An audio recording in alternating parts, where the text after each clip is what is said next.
je vais vous confier une chose. Dans cette bataille qui s'engage, je vais vous dire qui est mon adversaire, mon véritable adversaire. Il n'a pas de nom, pas de visage, pas de parti. Il ne présentera jamais sa candidature. Il ne sera donc pas élu.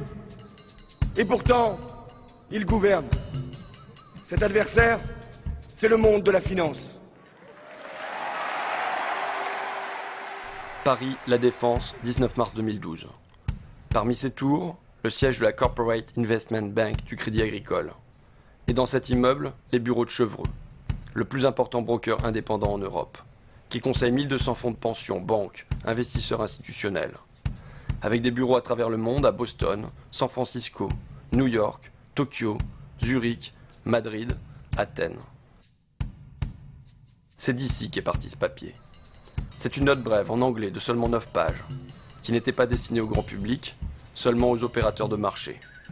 Mais quand on est tombé sur ce document, on a eu l'impression de découvrir le plan de bataille des financiers. Car eux préparent déjà la préélection. Et ils comptent bien en tirer une victoire, quel que soit le vainqueur, la fin du CDI. On a donc contacté l'auteur de ce texte, Nicolas Doisy, le chief économiste de Chevreux. Il a accepté de nous recevoir.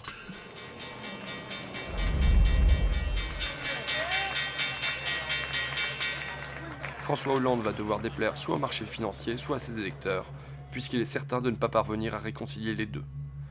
Déjà, on a des investisseurs anglo-saxons qui s'étonnent du faible détail qu'on puisse avoir, qu'on reçoit des candidats dans leur programme. En fait, les candidats n'ont pas de programme, pour le faire simple. Les investisseurs anglo-saxons que je rencontre me demandent souvent, mais où est le programme? Je leur dis, il n'y en a pas, et pour cause, c'est un jeu tactique pour l'instant. Le programme, on saura une fois l'élection finie, et en fait, on le connaît déjà. Il sera imposé par l'appartenance à la zone euro. C'est ça le point important. C'est que le conflit d'objectifs que va avoir François Hollande, c'est rester dans la zone euro versus satisfaire les demandes de son électorat naturel.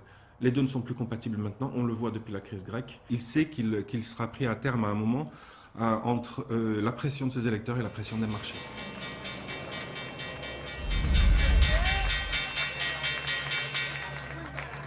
C'est regrettable pour François Hollande, mais la nécessité d'une libéralisation du marché du travail est le résultat direct d'une appartenance de la France à la zone euro. Aussi ne peut-on avoir l'une sans avoir l'autre.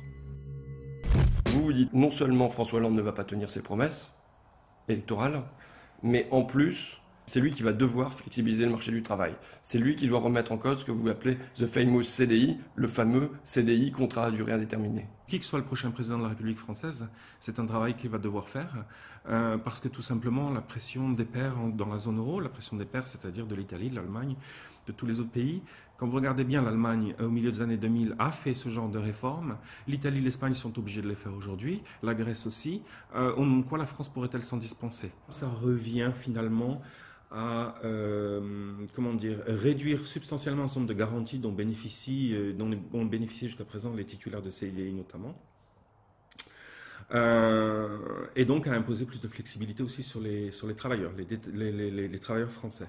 Alors, juste une question qui me vient comme ça. Vous êtes en CDI ou vous n'êtes pas en CDI, monsieur Doisy? Je suis en CDI, bien évidemment. Voilà.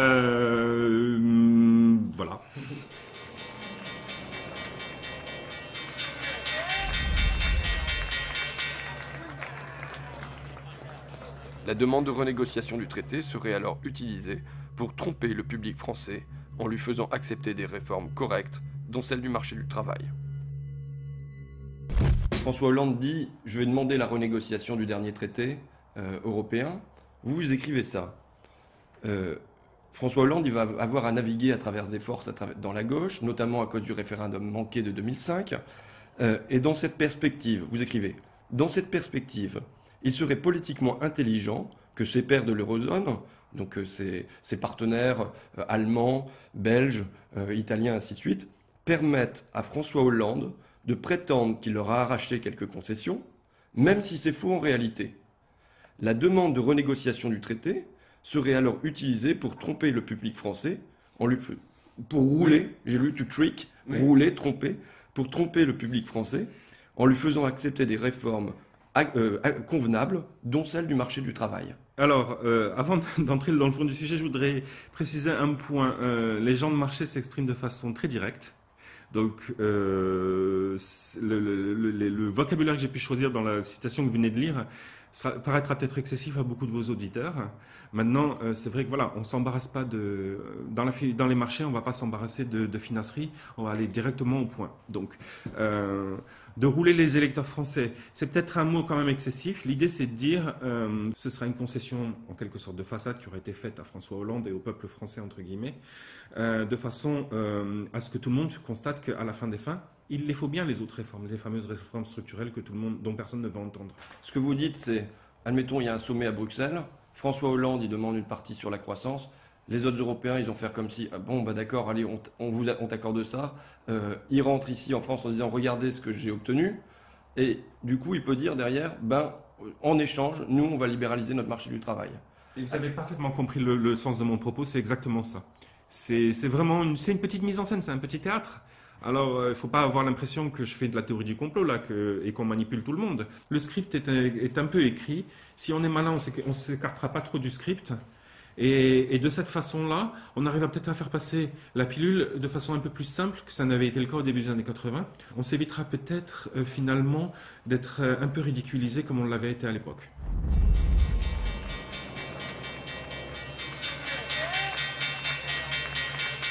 La pression des marchés devrait être une incitation suffisamment puissante pour que François Hollande évite de jouer à des jeux stupides. Maintenant, il y a un danger qui se présente. C'est la semaine qui vient de s'écouler, en particulier le week-end qui vient de s'écouler. On voit que Mélenchon est vraiment en phase ascendante. On a bien entendu ce week-end François Hollande qui dit « Oui, croyez-moi, ça va être du sérieux ma renégociation du traité ». Et bien sûr, il est bien obligé parce que avant de gagner le deuxième tour, ceux qui ont connu 2002 savent qu'il faut gagner le premier. Et quand on voit la montée en puissance de Mélenchon, ce qu'on se dit tout simplement, c'est qu'à partir de maintenant, il va bien falloir que Hollande commence à donner quelques gages à sa gauche. Et c'est là que ça va devenir un peu plus compliqué pour lui. Parce que les marchés vont commencer à comprendre, vont commencer à le sentir. C'est ça que je veux dire, c'est que le marché ne laissera pas passer de toute façon.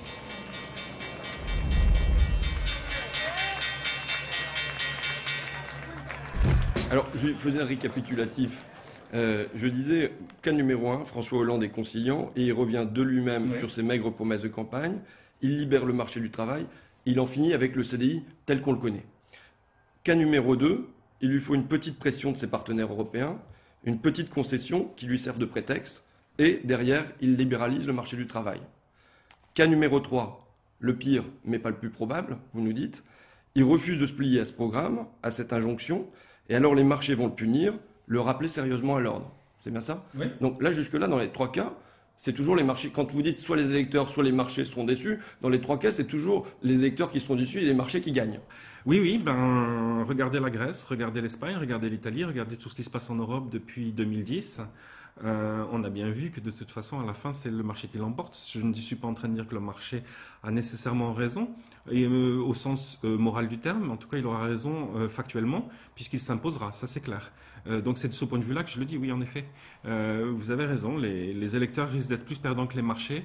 Je ne sais pas où vous m'emmenez en fait. Je propose un quatrième cas. L'irruption du peuple sur la scène de l'histoire. Hier à Paris. La prise de la Bastille. Pardon ? La prise de la Bastille numéro 2.